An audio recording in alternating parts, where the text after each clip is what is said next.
problems and pain or kapag nakakaranas tayo ng suffering, ano ba or sino yung sinisisi natin?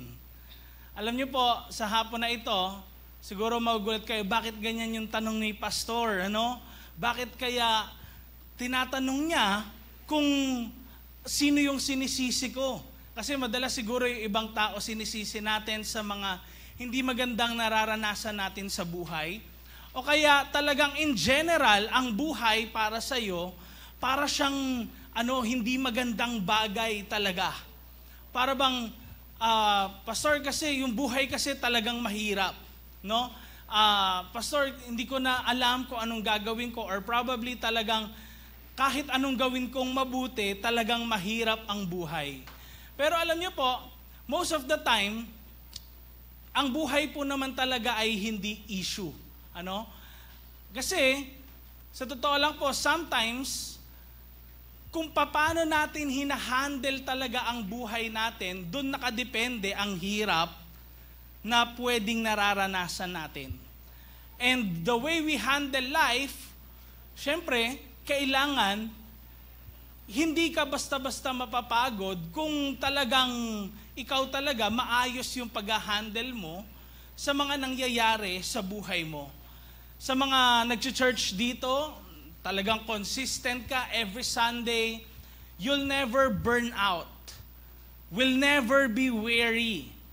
Alam niyo po, hindi issue ang buhay, it's all about how we handle life. And yung topic po natin ngayon ay kapaguran. Sino mga pagod dito? Sabi sa katabi mo, pagod ka ba? Ayan. Pero, may tanong dito, na next, tinan niyo sabi, pagod ka na bang mapagod?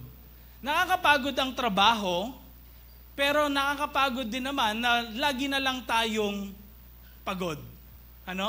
Sometimes, hindi natin naiisip na isip na lang natin yung pagod, yung mga lahat ng ginawa natin, no matter how difficult the thing that we've done, parang mas mahirap talaga minsan din yung pagod ka.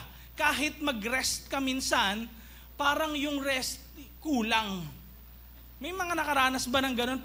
Parang yung tulog mo, kahit nakatulog ka na, kulang pa rin kahit mahaba. Di ba? Alam niyo po, sa buhay din natin, kaya nangyayari yung mga ganong bagay, hindi natin na-handle ng tama ang ating buhay. But the thing is, gusto ni Lord na ang buhay natin, hindi po maging palpak, hindi po maging kulang, kundi ang gusto ni Lord sa buhay natin, maging masagana. In John chapter 10, verse 10, ang sabi po ay ganito, dumating ako, sabi ni Jesus, para magkaroon ng buhay. Can you say it? Buhay. Again, yung mas malakas, buhay.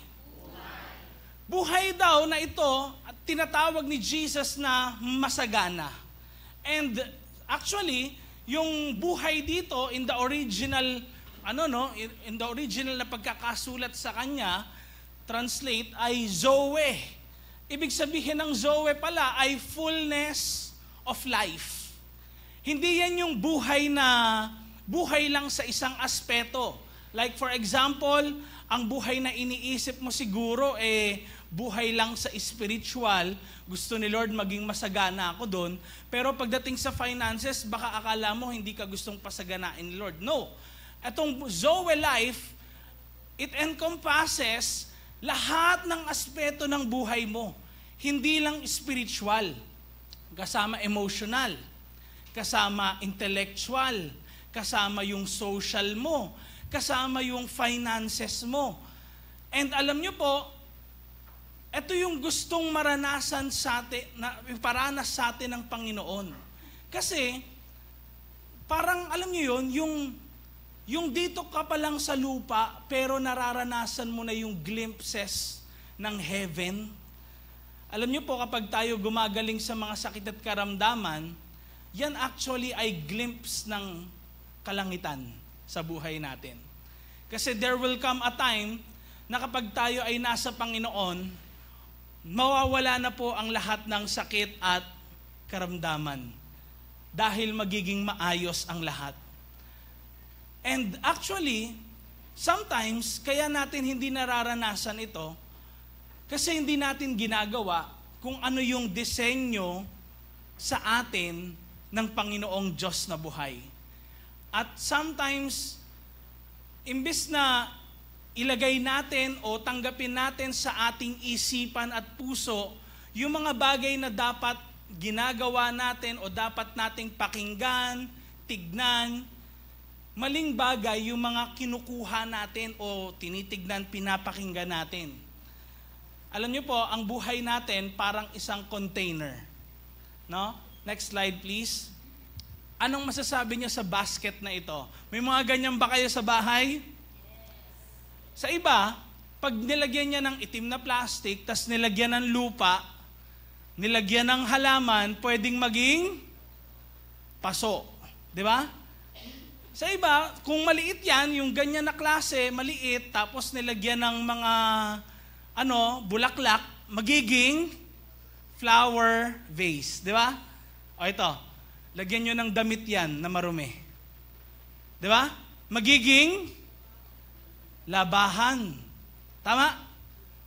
Ito, pag nilagyan ng itim na plastic, tapos nilagyan mo ng mga basura, magiging basurahan. Napansin nyo ngayon, kung ang buhay natin parang isang container, kung anong ilalagay mo doon, ganun ka magiging. Kung anong pinapakinggan mo, anong tinitignan mo araw-araw, yun yung pumapasok sa buhay mo, sa isipan mo, sa puso mo, yun yung nagiging ikaw. Kaya sometimes kung puro negative things yung pumapasok sa isipan at puso natin, nagiging pessimistic tayo sa mga bagay-bagay. Or sometimes we feel hopeless. Nagkakaroon tayo ng social anxiety or sometimes ayaw natin makihalubilo sa iba. Gusto natin tayo na lang. Or at times, nafe-feel natin hindi tayo mahal kasi we fill ourselves with negative things. But anong mangyayari kung lalagyan natin o gagawin naman nating positive ang mga thoughts natin? Siyempre, magiging positive din ang buhay mo. Amen? Kahit may problema ka o wala, nakangiti ka. Amen? And how much more kung lalagyan din ng Word of God ang container na yun? Ang buhay natin, isipan natin at puso natin, kung talagang magbabasa po tayo ng Bible, and I encourage you to read the Bible. Sometimes, di ba, parang nagagawa na lang natin, na-browse na lang natin sa phone natin yung verse of the day, sa YouVersion Bible app, di ba? Parang gano'n na lang, o kaya sa Facebook pag may nakita ka. Pero sometimes, kaya rin hindi tayo nagtatagumpay sa mga problema natin sa buhay, it is because we don't fill ourselves with the right things. And one of them is the Word of God. And alam niyo po, katulad ng isip at puso natin, again, ulitin ko po ito, no? Kung anong nilalagay mo o pinupuno mo dito, magiging ikaw.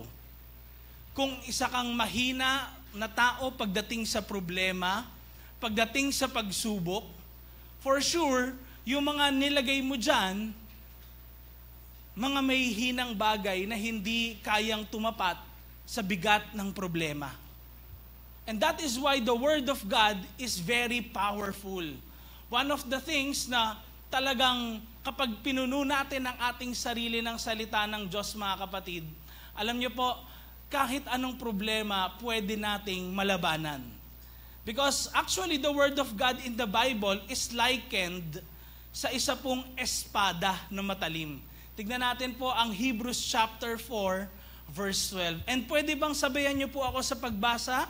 1, 2, 3, go. Ang salita ng Diyos ay buhay at mabisa. Mas matalas pa sa espada na matalim ang magkabilang sides. Tumatagos ito sa kaloob-looban, sa kaluluwa at espiritu, sa mga joints at mga buto. Na judge nito ang nasa puso ng tao. ang mga iniisip at mga plano nito. Last 2 weeks ago ata yun, may nagsabi sa akin, Pastor Jace, parang ang lahat po ng sinasabi niyo sa preaching, parang ako po yung kinakausap. Parang nag-i-strike sa akin. Actually, wala namang nagkukwento sa akin po ng buhay niyo. Or ano nangyayari sa buhay niyo.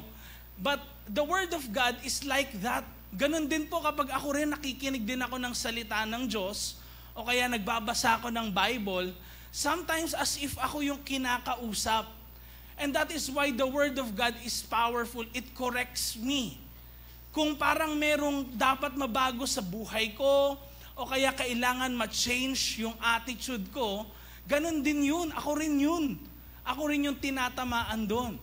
And one thing din na pwede makapag-defend sa atin against every problem or every type ng mga pagsubok sa buhay is actually the Word of God.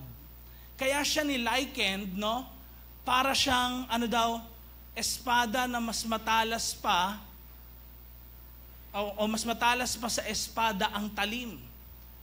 And magkabilang sides ang talim niya.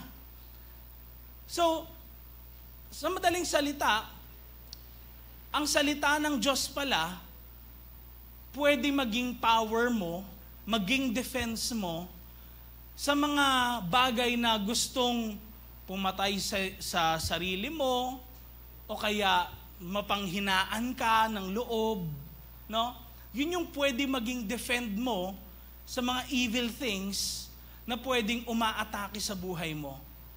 So most probably, kaya siguro tayo madalas down, nafe-feel natin, o kaya hindi natin ma-overcome yung mga sin or even problems and trials sa buhay, probably dahil hindi tayo madalas nakakapagbasa ng Bible. Sino sa inyo mag-start na magbasa ng Bible? Amen? Alam niyo po, mga kapatid, ang Christian life, hindi po ito isang sprint. Ang Christian life po ay isang marathon. Alam niyo ba yung marathon? Ang sprint, isahang takbuhan lang. Ang marathon, maraming beses balik-balikan. No, ako po ay high school, nag-aaral po ako noon sa PUP Laboratory High School. Ang sprint noon sa amin, 100 meters, takbo. Tapos after noon, marathon, 50 meters pero 20 times na talagang pabalik-balik ka, paulit-ulit ka na tumatakbo. Ang Christian life po, pwede nating maihalin tulad sa marathon. Marami tayong pagdadaanan. And kung ang pagka-Christian mo, ang tingin mo pupunta ka lang naman sa langit, kaya ka nandito sa church ngayon, parang okay lang ako, pastor, dumalaw lang din ako, tsaka minsan lang ako, kasi pupunta naman ako sa langit. Alam niyo po, mababaw po na Christianity yun. Kasi we are created by God more than just getting to heaven. Amen? Kasi habang nandito po tayo sa lupa, we can experience the glimpse of heaven. Amen? Naniniwala ka ba doon?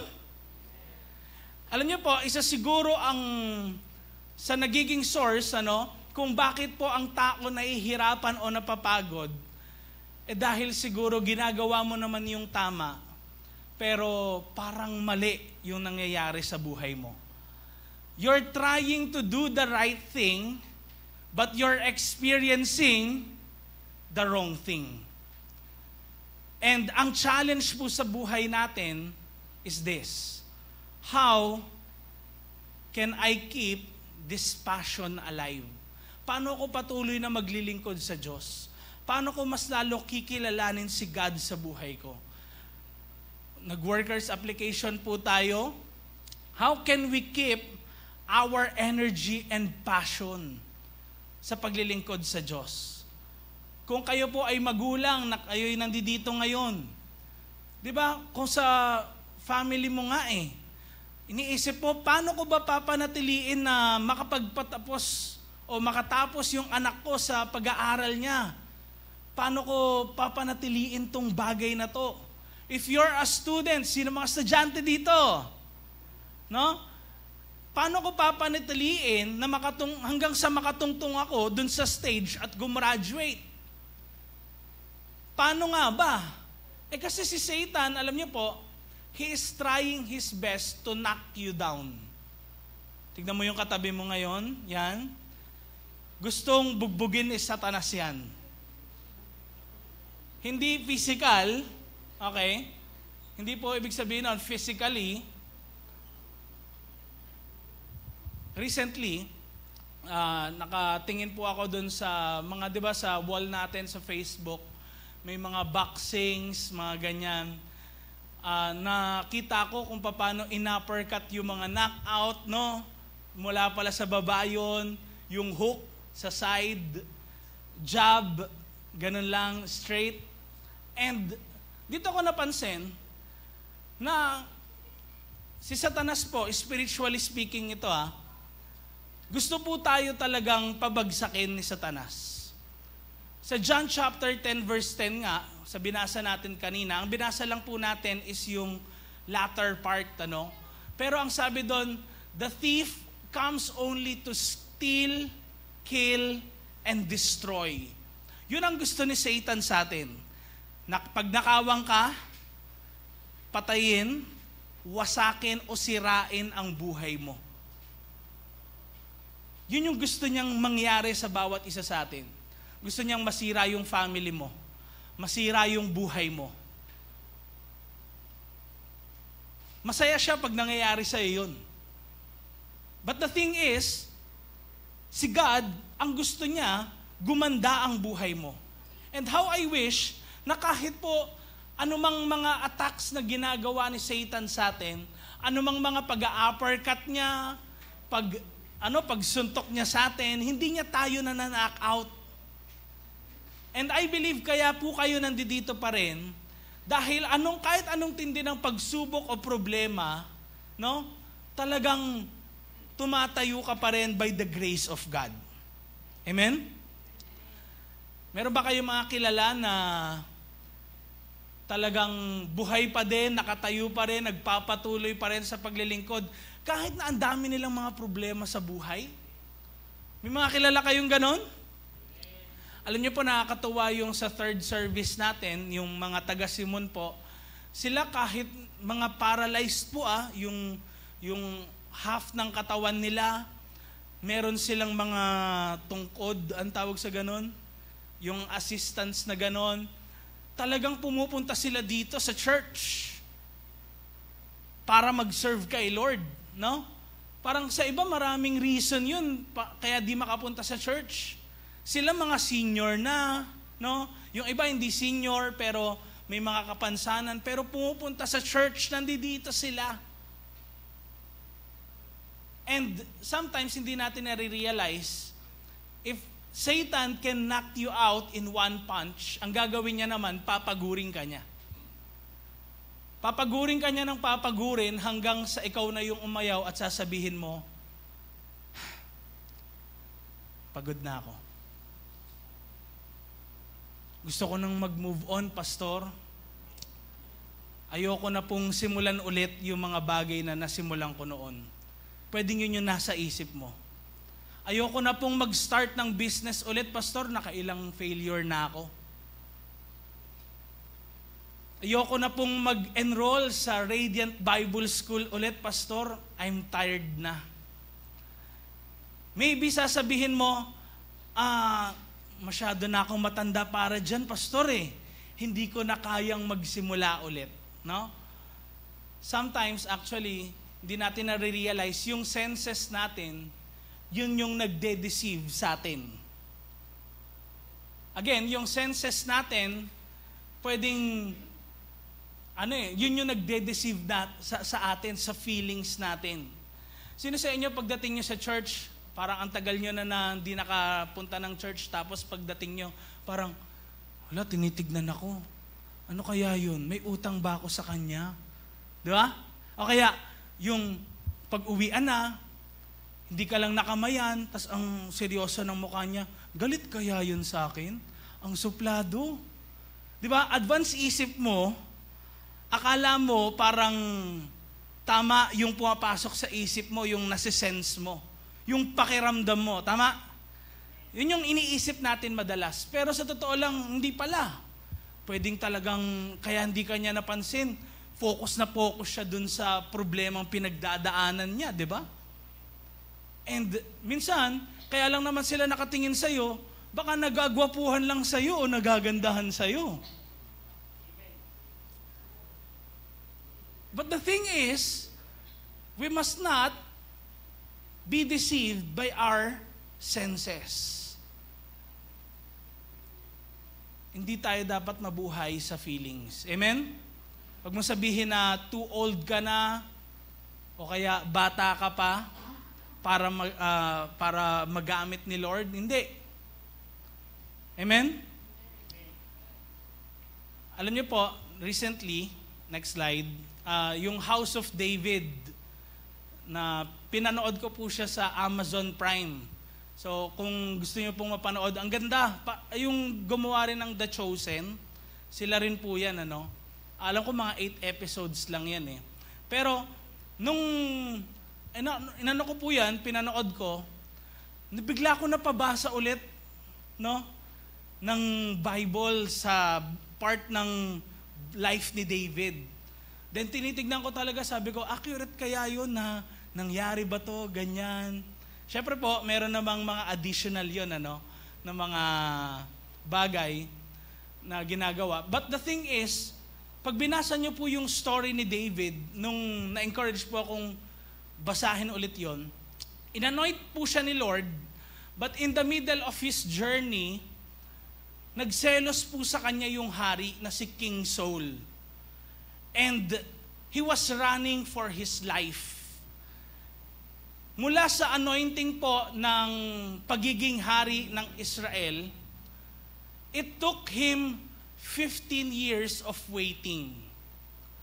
Nung inanoint po si David as King of Israel, siya po actually ay 17 years old at that time. Tapos, nung inanoint po siya as king, meron pong current king. Hindi naman po noon kapag porkit inanoint ka as king ni Samuel, ikaw na yung kapalit ng hari automatically. Kundi ikaw lang yung next in line. Ano? And ganun yung mga promises ni God sa buhay natin. Pwedeng may mga promises si God sa buhay natin. Gagamitin kita para madala mo yung family mo sa akin.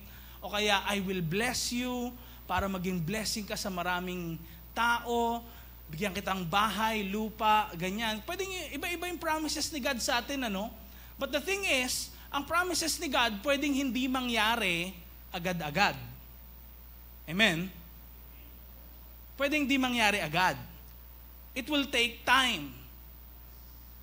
Pero, napansin ko po, dito kay David, oo nga, it took him 15 years, 17 plus 15, para mga 37 na, para mga ganun, ano? And alam nyo po, 10 years, sa 15 years na yon, sa totoo lang po, ginugol niya yung panahon na yon, yung 10 years sa 15 years, sa pagtakbo at pagtago sa desyerto. Bakit? Ba't siya nagtatago at saka tumatakbo sa desert? Kasi po, nagsiselos sa kanya yung hari na si King Saul. Grabe naman yung mga ginawa ni David eh. Naka-defeat siya ng mga giants, naka-conquer siya ng mga territories, kahit saang mga lugar siyang lumaban, kahit may mga nananakop sa kanila na malalakas talaga, nagagapi niya. And meanwhile, yung mga tao ngayon, napapansin nila, si David nakaka-conquer ng tens of thousands. Etong si King Saul, hundreds lang. Nagselos ngayon si Saul. And gusto niyang patayin po si David. If you read his story, nakakaawa. Kasi talagang nagtatago siya, wala naman siyang ginawang masama dun sa tao. Nakakaawa, pero I believe some of us can relate to this. Pero salamat, nakilala mo si Jesus Christ. Amen. Amen. Kaya nga sabi po ng 2 Corinthians chapter 4 verse 8 to 9,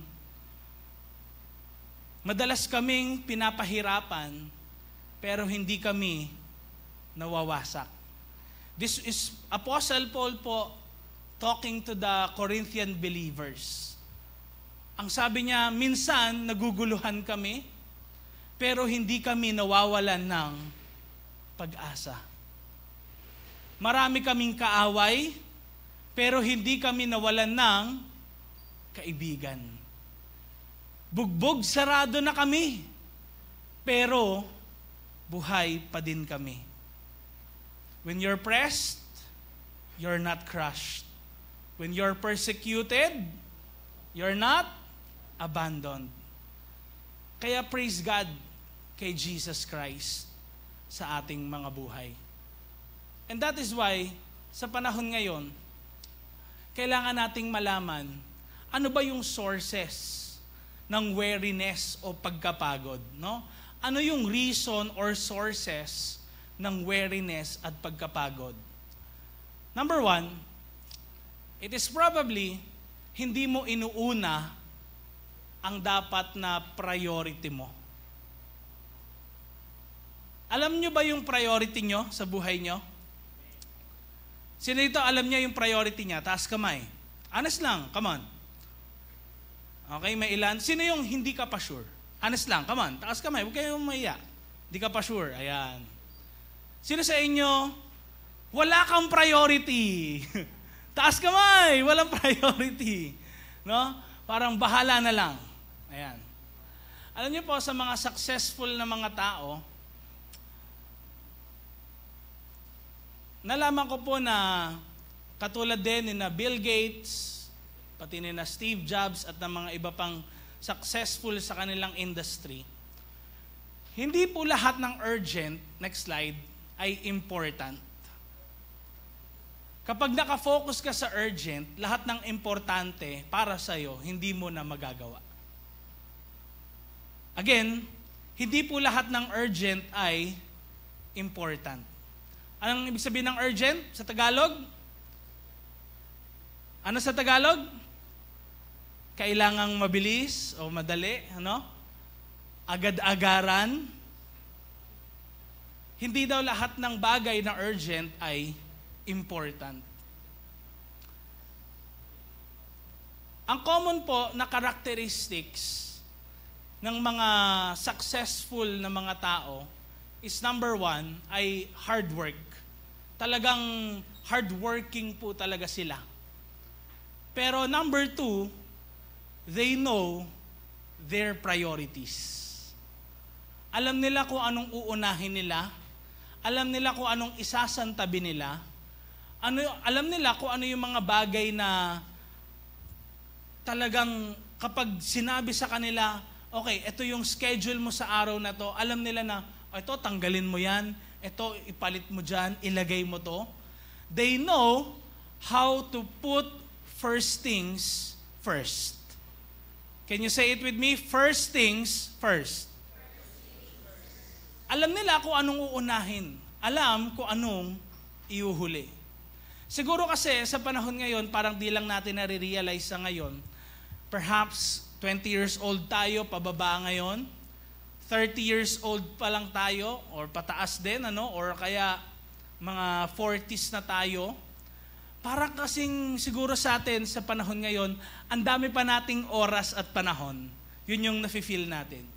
Pero po kapag senior citizen ka na o kaya kapag kumukulubot na yung balat mo, pwedeng na-achieve mo nga yung age na yun, pero baka puno naman ng panghihinayang ang buhay mo. Kasi baka nag-focus ka sa maraming urgent na bagay tapos nakalimutan mo yung important. Pwedeng masyado kang nag-focus sa trabaho, nakalimutan mo yung pamilya mo. Mayaman ka nga, pero sabi mo may regrets ka kasi hindi ka nagkaroon ng asawa.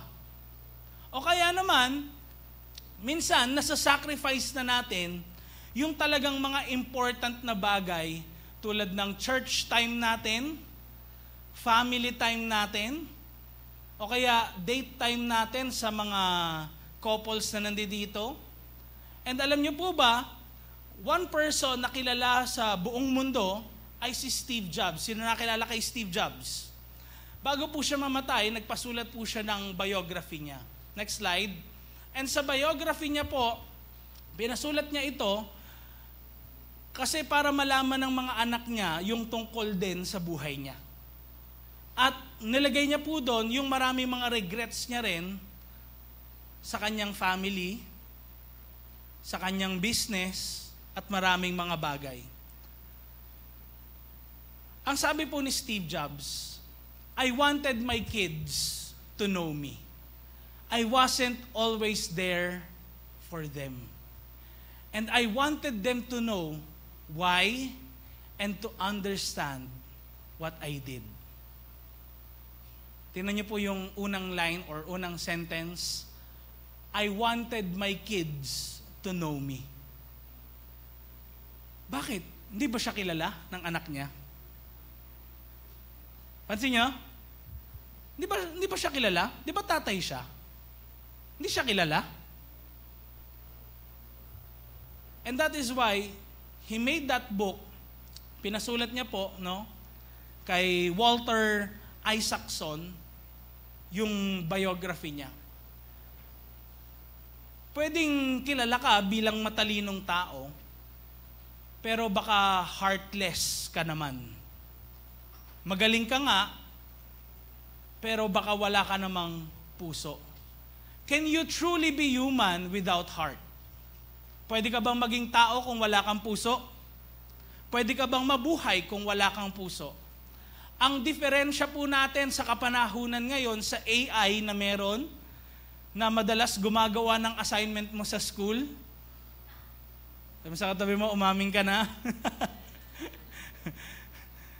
Ang diferensya po natin sa kanila, sila magaling, matalino. Pero tayo may emotion. May heart. We feel things. And we can create beautiful relationships.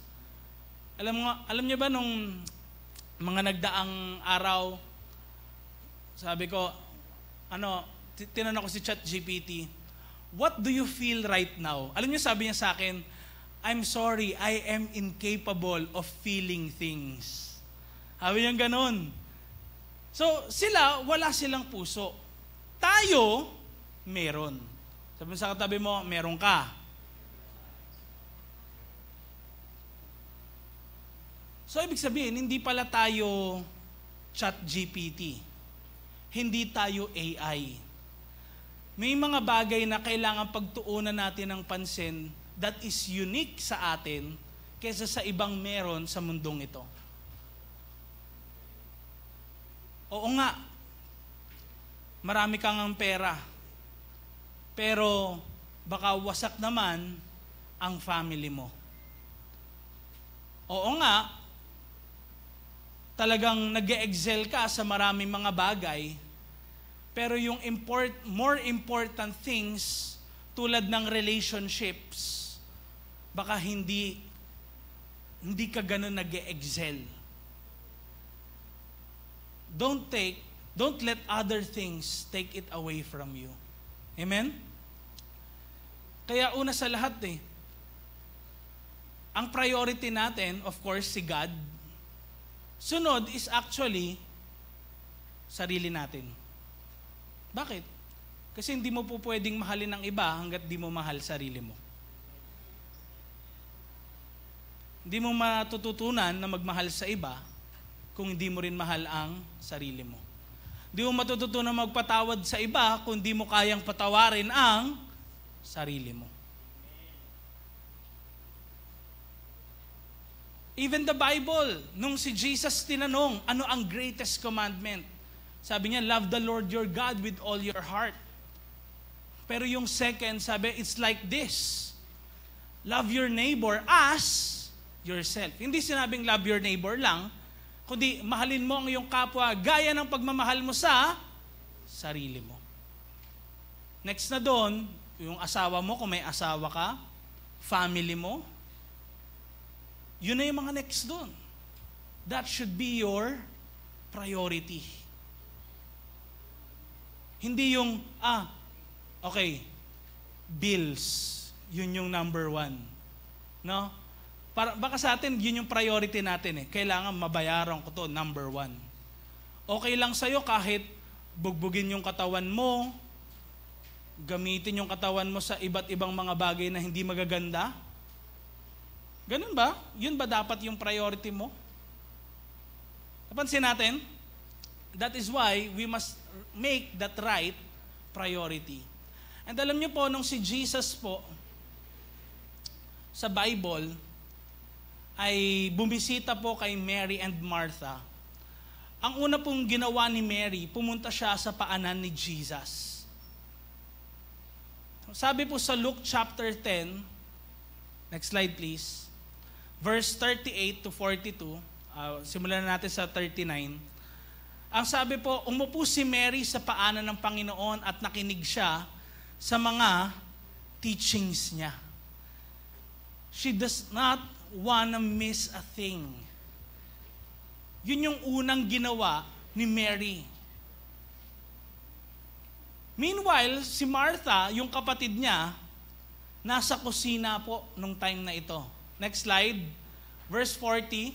Pero masyadong busy si Martha sa paghahanda, kaya lumapit siya at sinabihan si Jesus, Lord, wala po ba kayong pakialam sa na iniwan sa akin ng kapatid ko ang lahat ng trabaho? Pakisabihan po siya na tulungan po ako. Sabi ni Martha, no? Pero tignan niyo yung response sa kanya ni Jesus. Next slide. Anong sabi?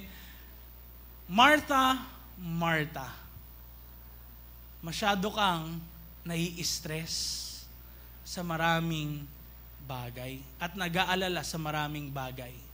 Pero isa lang ang importante. Ano daw?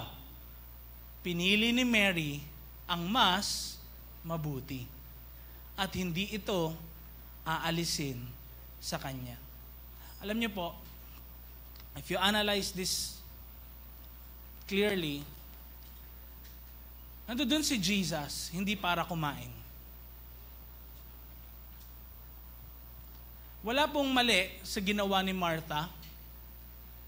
It's good. Di ba? Kapag meron tayong bisita sa bahay, anong gagawin natin? Papakainin. Di ba? Walang mali. Hindi sinabi ni Jesus, mali ka kasi Martha. Hindi. Di ba? Anong sabi niya? Stress ka sa maraming bagay. Hindi naman ako nandito para i-stress mo yung sarili mo. Ang gusto nga ni Jesus, mawala yung stress nila. Huwag silang mag-prepare. Kasi siya, meron siyang nakaprepare para sa kanila. And take a look at this. Tingnan nyo. Sabi ni Jesus, pinili ni Mary ang, ano daw, mas mabuti. Parehas na mabuti, papakain, makikinig kay Jesus, pero ang mas mabuti ay ano? Hindi i-prioritize yung ibibigay kay Jesus, yung para kay Jesus, kundi ikaw mismo humarap kay Jesus.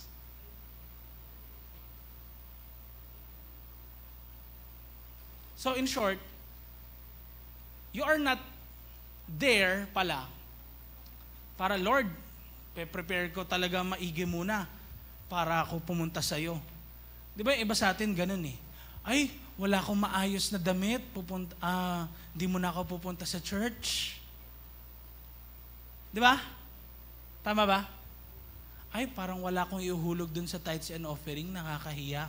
Hindi, prepare muna ako. Samantalang, once lang or minsanan lang yung pagpunta ni Jesus. Ang pagbisita, hindi yan araw-araw. Tama? Tama? It's once in a while. So, ang mas gusto ni Jesus, yung presence ng mga tao na pupuntahan niya, na gusto niyang i-meet, hindi mismo yung mga ibibigay nila sa kanya. Hindi siya after doon. Ganon din sa lugar na to. Hindi mo responsibility na pumunta sa church. Kaya ka siguro napapagod ng umatin. Ayaw mo nang umatin kasi feeling mo responsibility. No. Gusto lang ni Jesus, lumapit ka sa Kanya. Gusto lang ni Jesus, nandito ka. Kahit wala kang pera, pagod ka, stress ka sa maraming bagay, gusto lang niya, makinig ka. Katulad ni Mary. I-welcome mo siya sa buhay mo. Dahil, tignan nyo ang dami nating ginagawa sa loob ng 1 linggo. Nasa school ka o nasa work ka, pwedeng Monday to Friday. Di ba? Samantalang, ang church natin, ilang oras lang, halos 2 hours lang. Tapos, pa-prioritize mo pa yung ibang bagay, hindi yung church. Nakuha natin. So, it's a matter of priority. Amen?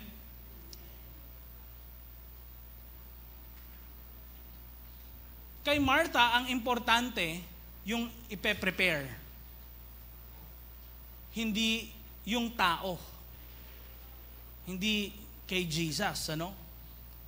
Pero kay Jesus, hindi importante yung hindi living thing. Ang importante, yung living being na yun. Kaya anong mas importante sa'yo? Yung pera na hindi tumitibok ang puso o yung pamilya mo na buhay at humihinga? Sa panahon po natin ngayon, next slide, yung word na workaholic, napapakinggan natin madalas. Tama? Pag sinabing workaholic, pwedeng, ay masipag yan, workaholic yan eh. Di ba parang ngayon yung salitang workaholic successful para sa marami. Ang workaholic, ang sabi, it's a person who compulsively works hard and long hours.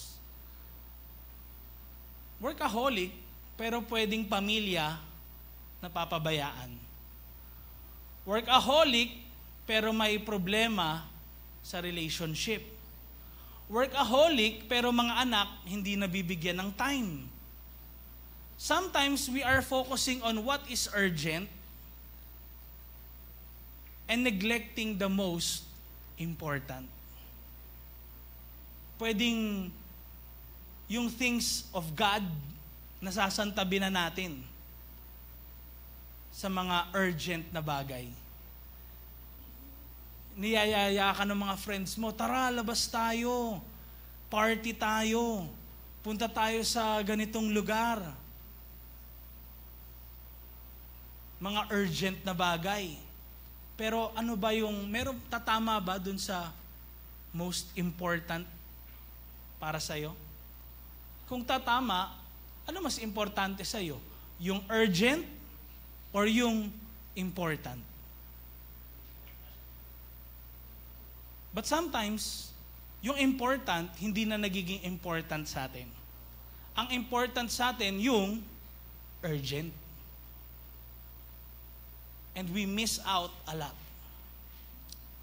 Kaya tuloy nangyayari sa atin, napapagod tayo sa maraming mga bagay. Point number 2, pwedeng kaya nararanasan natin yung weariness or pagkapagod kasi ayaw mo ring magpahinga. Alam niyo po, si God, talagang Diyos siya na pinapakita niya kung ano yung design niya sa buhay natin.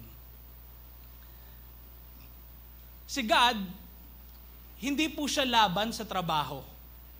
Okay? God is not against work. Sa Book of Genesis nga di ba? Si Adam, ginawa niyang caretaker ng earth. Di ba? Because what did God do? 6 days, He created the creation, pero nagpakita siya na merong isang araw ng, anong tawag? Sabbath.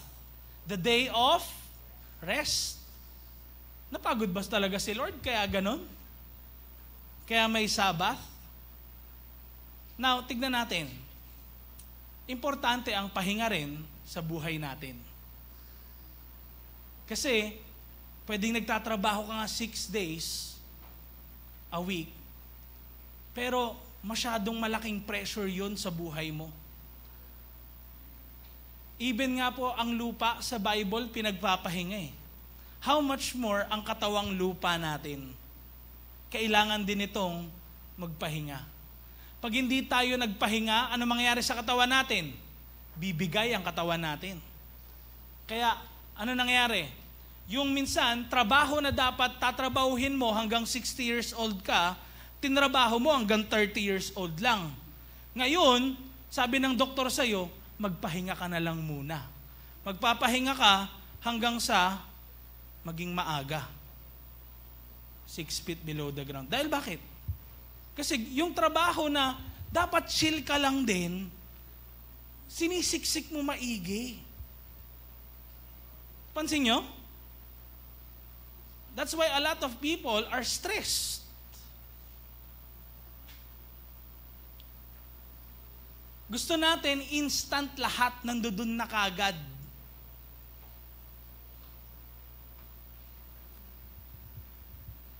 Parang seryoso kayo lahat.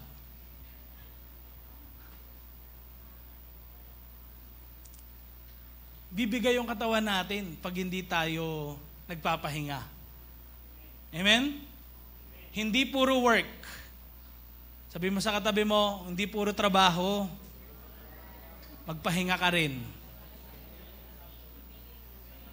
Alam niyo po, hindi natin ma-honor yung Sabbath kung wala tayong trust kay Lord. Restless ka, punong-puno ka ng worries and unbelief kapag wala kang ginagawa. Pero sa totoo lang, He is at work naman sa buhay mo. Next slide. Bakit nga ba hindi natin magawa na magpahinga sa presence ni Lord at minsan nako-compromise pa yung pag-spend time natin sa Kanya? Next slide. Because we always think na kailangan natin magtrabaho. Na parang gusto natin kontrolin lahat na nangyayari sa buhay natin. Na nakakalimutan natin to trust God. Na kahit tulog ka, siya may ginagawa behind the scenes. Siya kumikilos habang ikaw nagpapahinga, habang ikaw natutulog. Pero syempre, too much work is not good. And ganun din naman, too much rest is not good. Hindi rin maganda po na sobrang pahinga ka na lang lagi, higa ka na lang sa bahay. Bakit? Magbubunga yun ng katamaran. Laziness na. Lahat ng sobra, masama. Siyempre, dapat din, yung ginagawa nating trabaho, nasa lugar. Family time nyo, tapos ikaw nagtatrabaho, nagko-computer ka. Hindi pwede, tama? Church, tapos nagre-rest ka, tulog ka na pala. Kailangan nasa lugar din, tama? Kasi sa Bible Acts chapter 20, merong isang young man, pangalan niya si Eutychus. Nagpipreach po si Apostle Paul, inabot na ng gabi, magmamadaling araw na. Tapos, nakaupo kasi siya dun sa may bintana, 3rd floor ng bahay. Biglang maya-maya nakatulog, bumagsak, patay. Tapos pinag-pray ni Apostle Paul, nabuhay ulit. He came back to life. Kaya sabi mo sa katabi mo, masama palang matulog sa church.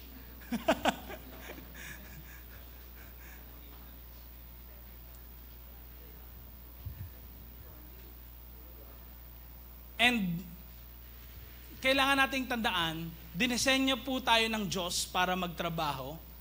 Magtrabaho pero hindi mag-isang magtrabaho.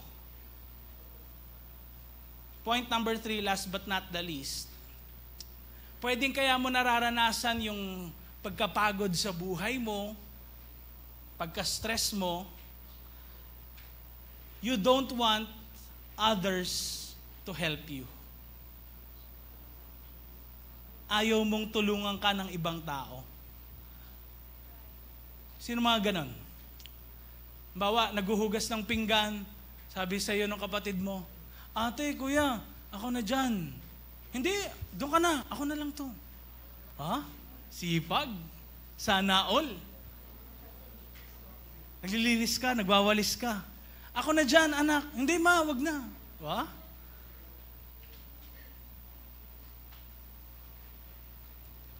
Alam niyo po, kailangan natin ang ibang tao sa buhay na ito. Hindi ka dapat mapag-isa. Sa Bible po, in the book of Genesis, kung nandito kayo last week din, na-discuss natin yan. It is not good for man to be alone. Sa days ng creation ni God, lagi niya sinasabi, it is good, it is good, it is very good. Pero next slide, pakita natin. Hindi, wag yan, isa pa. Yan. Anong sabi?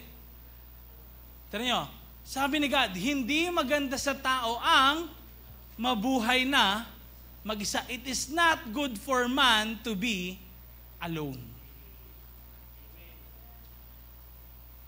Kaya ano daw sabi ni God, gagawa ako ng kasama niya na makakatulong niya. Magpatulong ka. Kasi ang tendency natin, yung hirap na hirap ka na sa buhay, tas pag tinanong ka, sasabihin mo, well, God blessed me po with so many blessings. Actually, Pastor, I've never been this blessed before. Parang yun lagi natin sinasabi, God is so good to me. Tuwang-tuwa ka naman sa pagsisinungaling mo.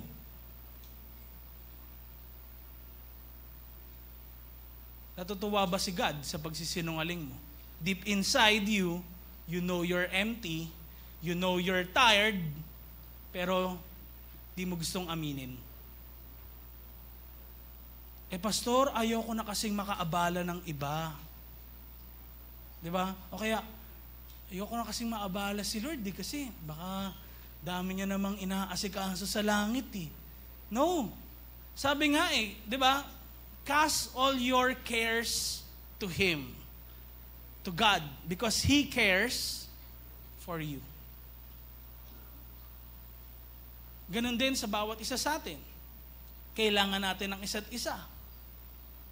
Hindi porket magaling ka, isipin mo ikaw na lang makakagawa ng bagay na yun. Amen? Hindi pwede. Kasi mangyayari sa'yo, pwede yung nangyari kay Moses. Alam niyo po, si Moses sa Bible, next slide, kung alam niyo po yung story ni Moses, di ba siya yung gumawa ng ark? Di ba? Anong oo? Hindi! Si Moses yung naghati ng Red Sea. Yung iba Huli, mga di nagbabasa ng Bible Huli Kita sa natin, live joke lang. Napatawa ko lang ngayon. So, si Moses po, actually, siya po yung parang unang pastor sa Bible no? Na congregation niya, buong bansa ng Israel at that time. Galing po sila sa Egypt, nakaalis sila doon, from the land of slavery, tas on the way na sila sa lugar ng Promised Land. Pero nandun po sila sa desert, dun sa talagang barren land. Congregation po noon ng Israel is estimated 1.5 million hanggang 2 million. Ang dami, di ba? Talaga, ang laki nun, ang laki ng crowd. Tignan nyo, parang ganyan. But you know po, what I learned bilang pastor, nung nag-start po ako na mag-preach, tsaka mag-build ng mga disciples sa church. Alam niyo po, one thing I learned is, lahat ng tao pala may issue. Again, ulitin ko po, lahat ng tao may issue. Kahit gaano pa kayaman yan, kagwapo yan, kaganda yan, anong estado niyan sa buhay ngayon, lahat may issue. And take note, mga kapatid, kung lahat ng congregation ng Israel may issue. Ilan nga sila? 1.5 million hanggang 2 million at that time. Lumalapit kay Moses. Ikaw nga lang, isang tao lang ka-text mo buong araw di ba? Di ba? Maghapon, sinachat niya sa'yo, siya lang chat ng chat sa'yo kung anong problema niya. Tsaka mga chika niya, di ba? Kulang isang araw sa isang tao, tama? Wala pang group chat noon. Di ba? Kasi maririnig ng mga kaaway nung iba, yung ano. So, ano gagawin ni Moses doon? Tignan nyo, no? Ang hirap. Imagine ko na nga yan Siyempre, di ba, kung halimbawa, sabihin natin, sige, estimated lang, no? 10% ng 1.5 million 150,000. Medyo madami-dami pa yon. Gawin na lang natin 1% ng 1.5 million. Ilan yon? 15,000. Madami pa rin. Sa loob ng isang araw, makakayanan ba ni Moses yun? 15,000 na tao, araw-araw niyang kakausapin. Tapos yung iba pa doon, hihingi ng advice, tapos hindi pa papakinggan yung advice mo. Tapos pupunta ulit sa'yo, yun ulit yung problema. Nakaranas na kayo ng ganun? Di ba? Imagine niyo si Moses nung time na yun. Aba, siguro sakit ng ulo niya nun. Eto ka na naman. Tapos eto, tingnan niyo, no? Siguro iba, nagbibigay na ng stab. Di ba? Parang, eto ka na. Siguro sabi, ako na ba? O ikaw na, ito na. Ako. Ay, mga 3 months ka ba? Kasi ang dami, ang haba ng pili. Alam niyo po, sabi nung father-in-law niya, na si Jethro, kay Moses. Next slide. Exodus chapter 18, verses 17 to 18. Hindi tama ang ginagawa mo. Masyado mong pinapagod ang sarili mo. Pati ang mga tao. Ang bigat ng trabahong ito. Hindi mo ito kayang mag-isa. Sabi mo sa katabi mo, sa problema mo, di mo kaya mag-isa.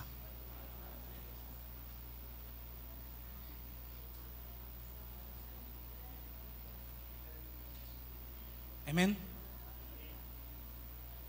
Kaya anong ginawa ni Moses po? Siyempre, inayos niya. Sinunod niya yung advice ng father-in-law niya. Kumuha siya, tigi-isang tribe, may representative, yan. Para may katulong siya. Pero alam niyo po, ito yung kailangan tandaan natin, masyadong mabigat ang problema mo. Next slide please. Para sarilinin mo. Huwag mong isipin na, ay, kaya ko yan. Madali lang yan.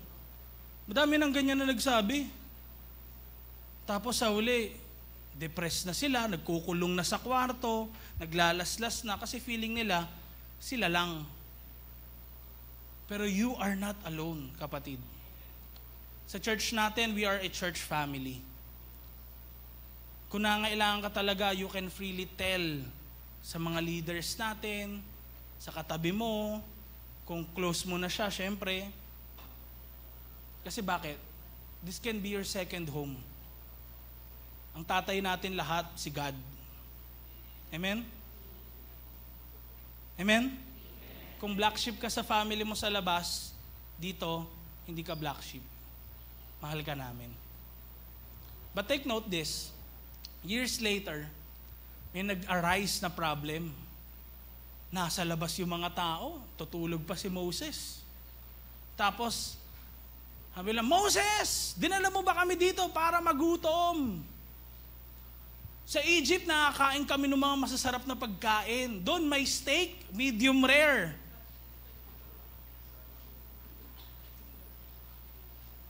Doon sa Egypt, ang daming mga gulay, sa sarap. Dito, dinala mo ba kami para magutom? Imagine niyo yung mga tao nagwewelga, baboy, parang gano'n lang. Pero di sila kumakain baboy. Pero parang gano'n, di ba? baka. Ganun talaga sila eh. Kasi gusto na nila ng meat. Gusto nila ng makakain. At tignan nyo, si Moses,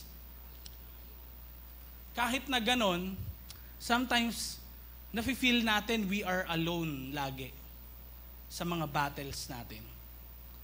Which is actually, kung nakikita natin sa mga men, na mighty men na ginagamit ni Lord sa Bible, na parang, okay, meron silang struggles, kahit ginagamit sila ni Lord.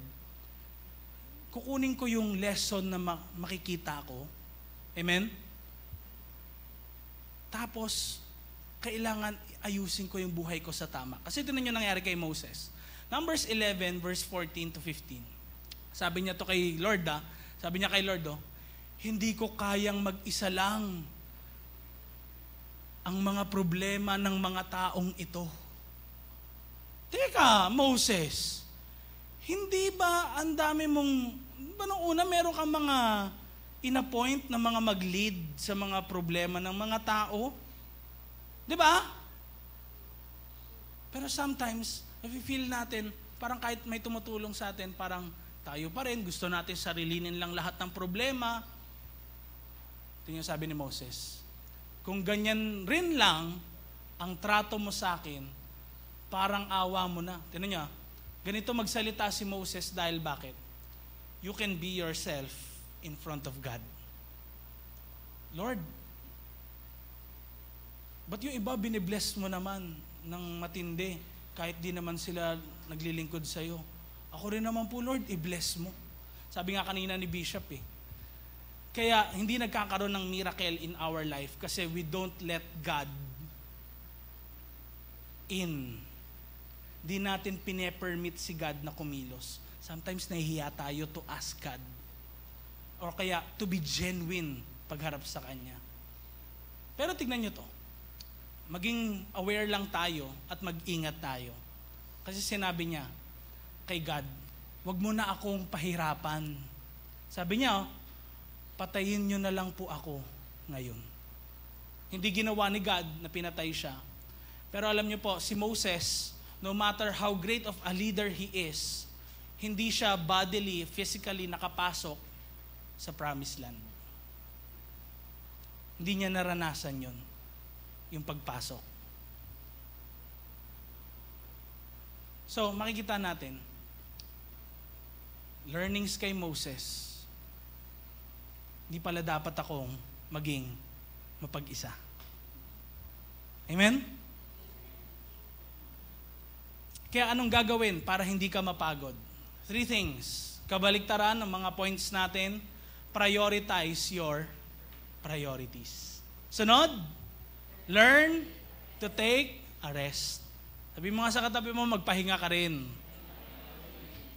And ito, last but not the least, let other people help you. Amen? Hindi po tayo nag-iisa. You are not alone in your struggles. Sino maraming natutunan ngayong hapon na to? Amen? Palakpakan naman natin si Lord. Once again, ganda nung inawit natin kanina. Sa pagtawag natin daw kay Lord, may nangyayaring kagalingan sa buhay natin. Ano man yung kapaguran na nararanasan natin, problems, difficulties, pains, trials na pinagdadaanan natin, may kapayapaang binibigay si Lord. And pwedeng pumunta ka sa lugar na to, parang ganun yung nararanasan mo. Sometimes confused ka na, o kaya feeling mo dry na dry ka.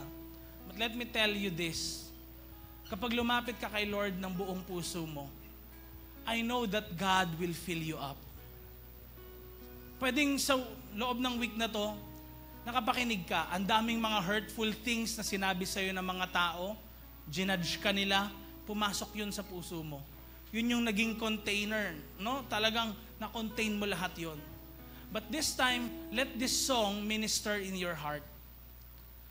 Na si God,